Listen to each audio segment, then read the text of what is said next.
कान के नज़दीक और गले के नज़दीक कीड़े थे और बहुत ज़्यादा बदबू आ रही थी जैसे उसके पास से। हाँ भाई, क्या नाम है तुम्हारा? अस्सलाम। और तुम क्या लगते हो उस विक्टिम के? मेरी बीवी है जी। आपकी बीवी है? अच्छा, बात तो मैं आपसे करूँगी। हाँ भाई, मेरी जी भरजाई है। नाम क्या है शहद। तुम्हारा? शहद ना। तुम्हारा क्या रिश्ता था? मेरी जी भरजाई लगती थी। भाभी लगती थी तुम्हारी? भाभी लगती। भाभी लगती थी तुम्हारी, सगी भाभी? हाँ। तुमसे तो मैं बात करती हूँ।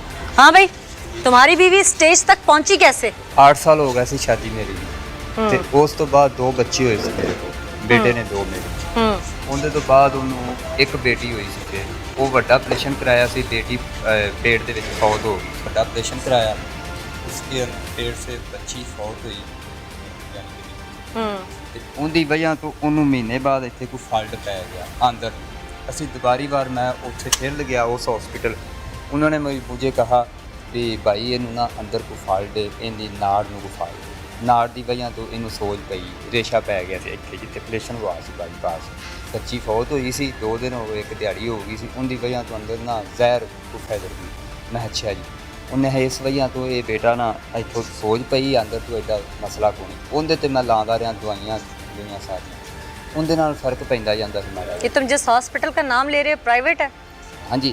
कितना कमा लेते हो तुम? ਮੈਂ ਤਾਂ ਮੈਡਮ ਸਿਰਫ ਜ਼ਿਮੀਂਦਾਰਾ ਹੀ ਕਰਦਾ। ਮੇਰੇ ਕੋਲ 2 ਕਿੱਲੇ ਜ਼ਮੀਨ ਮੈਨੂੰ ਦਿੱਤੀ ਨੇ, ਉਹਦਾ ਠੇਕਾ ਮੈਨੂੰ ਦੇ ਦਿੰਦੇ। ਬਾਕੀ वो ਕਮਾਈ जो के नशे में उड़ा देते हो तुम? ਜੋ ਬਾਕੀ नशा करते हो ना? ਨਸ਼ਾ ਕਰਦੇ ਆ। ਤੇ ਬਾਕੀ ਮੇਰੇ ਭਾਈ ਦੇ ਬਸ ਉਹ ਜਿਹੜਾ ਦੂਸਰਾ ਹੈ ਸਾਡਾ ਸਰਵਰਾਈ ਉਹਦੇ ਕੋਲ, ਹੋਰ ਕਿਸੇ ਕੋਲ ਜੋ ਵੀ ਗੱਲਬਾਤ ਕਰਨੀ ਘਰ ਦੇ ਵਿੱਚ ਉਹਨੇ ਹੀ ਕਰਨੀ। ਤੇ ਉਸ ਤੋਂ ਬਾਅਦ ਉਹਨੂੰ ਇੱਥੇ ਖਰਾਬੀ ਪੈ ਗਈ, ਉਹਦੀ ਦਵਾਈ ਅਸੀਂ ਲਿਆ ਦਿੱਤੀ, ਉਹ ਠੀਕ ਹੋ ਗਈ। ਇਹ ਉਹਨੂੰ ਸਾਲ ਹੋ ਗਿਆ ਫਿਰ ਜੀ ਹੋਈ ਠੀਕ। ਫਿਰ ਹਾਜੀ ਸੌਦਰ ਦੇ ਪੁੱਤਰ ਕੋਲ ਮੈਂ ਗਿਆ, ਹਾਜੀ ਸੌਦਰ ਸਾਹਿਬ ਉਹਨਾਂ ਕੋਲ ਦਵਾਈ ਲਿਆ ਗਿਆ। ਉਹਨੇ ਮੈਨੂੰ 3 ਮਹੀਨਿਆਂ ਬਾਅਦ ਦੱਸਿਆ ਵੀ ਇਹਨੂੰ ਬਲੱਡ ਕੈਂਸਰ, इन्हें नहीं बचना, जो इलाज कराना है ना। अच्छी तरह कहानी सुनाना मुझे, अच्छी क्योंकि तरह। तुम्हारी बीवी इस वक्त इन डॉक्टर्स के पास है, उन्होंने ऐसी कोई बात नहीं कही। जी गल तो सुन लो, तू आप मेरी बीवी आप दसे जी मैडम साहब, जो ना दसे तो फिर गल करो। अल्लाह उन्हें बुलावे सही, मैं उन्हें भी या अल्लाह हक हक होवे, सच सच हो। उस तो बाद मैडम साहब मैं उन्हें वापस लाया, फिर उनके मुँह से ये निकलिया पाका दुआ में। डॉक्टर का नाम क्या था जिसके? डॉक्टर का नाम हाजी सौदर का बेटा है जी, उनका नाम मैंने भूलिया। MBBS डॉक्टर है? हाँ जी। किस जगह पे है? कसूर। किस जगह पे? बाग मोड़ पे। क्या क्लिनिक का नाम क्या है? नाम कोठी वाली हाजी सौदर वाली कोठी। डॉक्यूमेंट्स कौन कौन से थे जो लेके गए थे? मैं सा ਤੇ ਇੱਕ डॉक्यूमेंट्स पूछ रही, रिपोर्ट्स कौन कौन सी लेके गए थे? ਰਿਪੋਰਟ ਪਹਿਲੇ ਅਸੀਂ ਇੱਥੋਂ ਲਗਾਇਆ ਸਾਨਾ ਉਹਦੇ ਕੋਲ ਅਕਰਮ ਹਸਪੀਟਲ ਉਹ ਉਹਨਾਂ ਨੂੰ ਦਿਖਾਈਆਂ ਸੀ। ਉਹਨਾਂ ਫਿਰ ਆਪਦੇ ਕੋਲੋਂ ਕੀਤੀਆਂ ਰਿਪੋਰਟਾਂ। 3 ਮਹੀਨੇ ਉਹ ਸਾਨੂੰ ਦਵਾਈ ਦਿੰਦਾ ਰਿਹਾ। ਤੀਸਰੇ ਮਹੀਨੇ ਬਾਅਦ ਉਹਨੇ ਮੈਡਮ ਸਾਹਿਬ ਆਖਿਆ ਵੀ ਇਹਨੂੰ ਇਹ ਬਲੱਡ ਕੈਂਸਰ ਹੈ। कितनी देर पहले की बात है? ਇਹ ਤਕਰੀਬਨ ਇਸ ਗੱਲ ਨੂੰ ਹੋ ਗਿਆ ਨੇ 6 ਮਹੀਨੇ। ਤੇ ਤੁਸੀਂ अभी तो साल कह रहे थे। ਉਹ ਸਾਲ ਦਾ ਤਾਂ ਮੈਂ ਜਾਂਦਾ ਰਿਹਾ ਨਾ, 3-4 ਮਹੀਨੇ ਦਵਾਈ ਵੀ ਦਿੰਦਾ ਰਿਹਾ। इलाज के कागजात तो होंगे ना तुम लोगों के पास? ਘਰੀ ਰਿਪੋਰਟਾਂ ਵੀ ਨੇ ਮੈਡਮ ਸਾਹਿਬ ਤੇ ਕਾਗਜ਼ਾਤ ਸਾਰਾ ਕੁਝ। ਉਸ ਤੋਂ ਬਾਅਦ ਇਹਨੂੰ 2 ਮਹੀਨੇ ਹੋਏ ਨੇ ਨਿਕਲ ਪਿਆ ਮੂੰਹ ਤੇ ਪਾਕਾ ਇੱਥੇ ਇਸ ਤਰ੍ਹਾਂ। ਉਹਦੇ ਜਿਲਦ ਹੋ ਗਈ ਥੋੜੀ ਜਿਹੀ ਖਰਾਬ, ਕਿਸੇ ਆਖਿਆ ਲੂ ਤੇ ਦਾਣੇ ਬਣ ਗਏ, ਛਾਲੇ ਮੂੰਹ ਤੇ ਸਾਰੇ। इसका गवाह कौन है? ਇਸਕਾ ਗਵਾਹ ਜੀ ਉੱਥੇ ਜਿਹੜੇ ਮੱਲੇ ਵਾਲੇ ਨੇ वो तो कहते हैं गर्म पानी फेंका इसके ऊपर। ਸਭ ਝੂਠ ਮਾਰ ਦਿੰਦੇ। सब झूठे, तुम लोग सच्चे हो। भाई। नाज़रीन, ਸਾਲ ਪਹਿਲੇ ਮੇਰੇ एक मिनट, तुम कहते हो ना कि मोहल्ले वाले क्या कहते हैं? ਮਾਰਿਆ ਸੀ किसने मारा था? ਮੇਰੇ ਭਾਈ ਨੇ। तुम्हारी बीवी को? ਹਾਂਜੀ। क्यों? ਆਸਬ ਨੇ। ਮੈਂ ਘਰ ਨਹੀਂ ਹੈਗਾ ਸਾ, ਪਤਾ ਨਹੀਂ ਕੋਈ ਝਗੜਾ ਬਵਾਲ ਉਸ ਵਜ੍ਹਾ ਤੋਂ ਉਹਨੇ ਮੈਡਮ ਸਾਹਿਬ ਮਾਰਿਆ ਸੀ। ਉਹਦੇ ਵਜ੍ਹਾ ਤੋਂ ਨਾ ਕੋਈ 2-3 ਮਹੀਨੇ ਉਹ ਬੜੀ ਤੰਗ ਰਹੀ। ਦਵਾਈ जेठ है कि देवर है वो?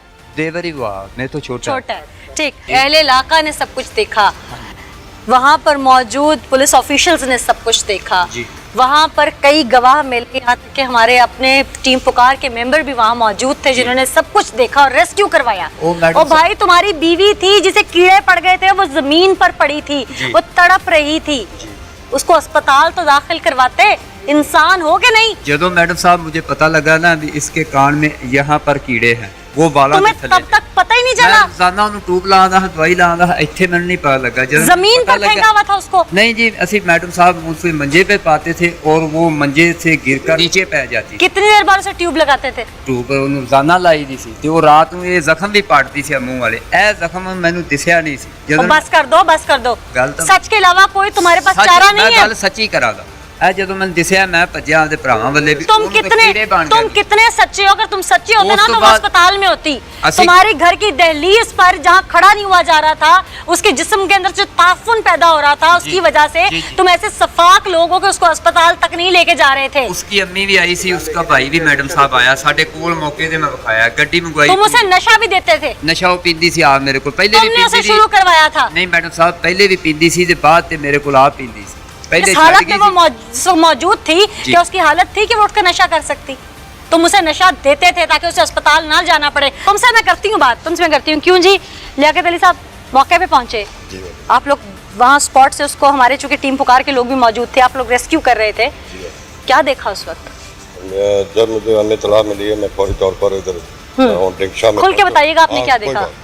डिंगशा पहुंचा सर मैडम। हाँ, जब उधर गए देखा दरवाज़ा खुलाया और ऊपर गए तो ये अपना साजिदा दीदी की जो नीचे फर्श पर पड़ी हुई थी, मैंने मेरे पास किसी गद्दे पे? नहीं, खाली ईंटों के फर्श पे? ईंटों के फर्श पर पड़ी हुई। तो मेरे पास टार्च थी, मैंने उसे टार्च जब लगाई तो उसके ये कान के नज़दीक और गले के नज़दीक कीड़े थे और बहुत ज़्यादा बदबू आ रही थी जैसे उसकी पास से। उसके जख्म के निशानात, जख्म भी थे हाँ, उसको? उसका जख्म भी आया। कहाँ कहाँ जख्म थे उसे? सर में भी जख्म था और यहाँ गर्दन पर भी था और पाँव पर भी जख्म था। जख्म थे उसके? जख्म थे मैंने। तो हमने फिर फौरी तौर पर 112 को कॉल की। हाँ, और फौरी तौर पर दूसरी मंजिल पर हाँ, थी, उसको नीचे लेकर आए।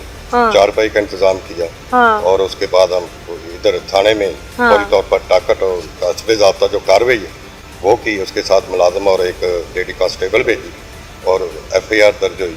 और उसके बाद सारा जो काम जो उधर मैंने जो हालत देखी है ना वो बहुत ज़्यादा ख़राब थी। लियाकत अली साहब, यूनिफॉर्म पर्सन होने से पहले आप एक इंसान भी हैं। जी, बासियत इंसान, इन लोगों की जो सफाकियत थी वो क्या थी वहाँ पे? अगर इसकी मोहब्बत होती या इसका कोई प्यार होता या इसकी कोई हकीकत होती तो इसका काम था उसे जो उसके ऊपर जख्म थे वो इनकी तरफ से मारा गया था ससुरालियों की जानिब से उसे। हाँ, यही बात और तक सामने आ रही उसमें कीड़े इस वजह से पड़ चुके थे क्योंकि एक तो उसको जख्म दिए गए, फिर बर वक्त उनका इलाज नहीं किया गया और उसे जमीन पर तड़पने के लिए छोड़ दिया गया। यही सच है? जमीन पर लेटी हुई। या अल्लाह, ये लोग अभी भी हमारे इस मुआशरे में इंसान की शक्ल में हैवान और दरिंदे मौजूद हैं जिनकी मिसाल ये मेरे सामने खड़ी है।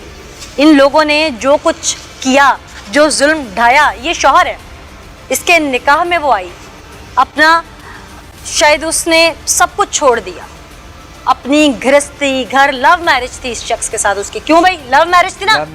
लव मैरिज थी। लव मैरिज की 8 साल पहले अपने तमाम बहन भाइयों को छोड़ के वो इसके पास आ गई। इसने बदले में उसे क्या दिया? नशे की लत, अजियत। इसके घर वालों ने, ये जो 7 शख्स मौजूद है, ये इसका भाई और इसके दूसरे भाई ने उसको बेईमाना तशद्दुद का निशाना बनाया। क्या किसी सरकारी अस्पताल में ये नहीं ले जाके उसे एडमिट कर सकते थे? इन्होंने उसे तड़पने के लिए छोड़ा और उस जिंदा औरत के जिस्म के मुख्तलिफ अज़ा में ज़ख्मों में सफ़ेद सूंडियाँ जिसे कीड़े कहते हैं वो पड़ गए और वो अपनी ज़िंदगी की शायद उस वक्त आखिरी सांसें गिन रही थी जिस वक्त हमारी टीम के लोगों ने और पुलिस ऑफिशियल्स ने जाकर उसे वहाँ से बाजियाब कराया और फिर बेहिसी आगे मेडिकल यूनिट की हम आपके सामने रख चुके हैं।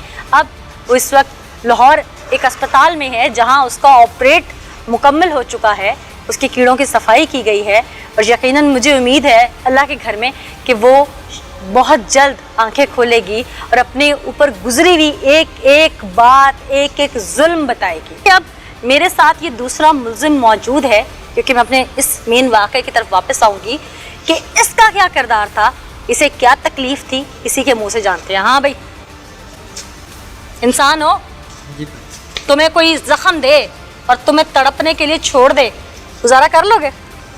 तुम्हें कोई मारे,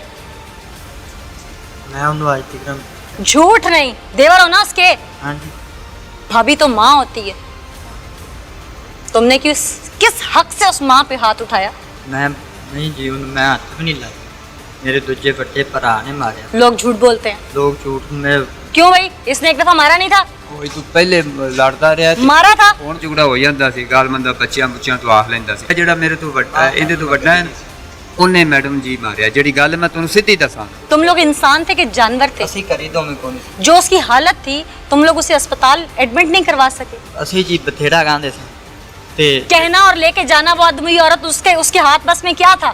ਉਹ ਮੇਰਾ ਵੱਡਾ ਭਾਈ ਕਿ ਸਭ ਕੁਝ ਹੱਥ ਪਾਸ ਸੀ ਤੇ ਉਹ ਆਂਦਾ ਇਹ ਨਸ਼ਈ ਨਹੀਂ ਇਹਨਾਂ ਦੀ ਕਰੀ ਗੱਲ। क्या तुम लोगों का घर निजी टॉर्चर सेल था? ਉਹ ਸਾਡੀ ਜੀ ਸੁਣ क्या जागीरदार थे तुम, वहां के वडेरे थे? निजी जेल बनाई हुई थी? ਉਹਨੂੰ ਅਸੀਂ ਆਂਦੇ अगर उसे कुछ हो जाता तो तुम्हें क्या फर्क पड़ना था? फर्क पड़ना था उन मासूम बच्चों को जिनकी वो माँ है। गर्म पानी किसने फेंका था? ਪਾਣੀ ਛੱਡ ਦਿੱਤਾ तुमने फेंका था। ਮੈਂ और ये गर्म पानी अगर तुम पर फेंक दिया जाए, अदालत अगर इसको फैसला दे दे तो तकलीफ बर्दाश्त कर लोगे? या तुम्हें कोई जख्म हो और तुम्हें तड़पा तड़पा कर घर में रखा जाए, बर्दाश्त कर लोगे? ਸਾਡੇ ਤੋਂ ਗਲਤੀ ਹੋ ਗਈ ਮੈਡਮ, ਗਲਤੀ ਹੋ ਗਈ। ਅਸੀਂ ਮਾਫੀ ਚਾਹੁੰਦੇ ਹਾਂ। ਅਸੀਂ ਪਹਿਲੇ ਉਹਨੂੰ ਲੈ ਕੇ ਜਾਣਾ ਸੀ, ਅਸੀਂ ਨਹੀਂ ਲੈ ਕੇ। ਮਾਫੀ ਦਿਓ।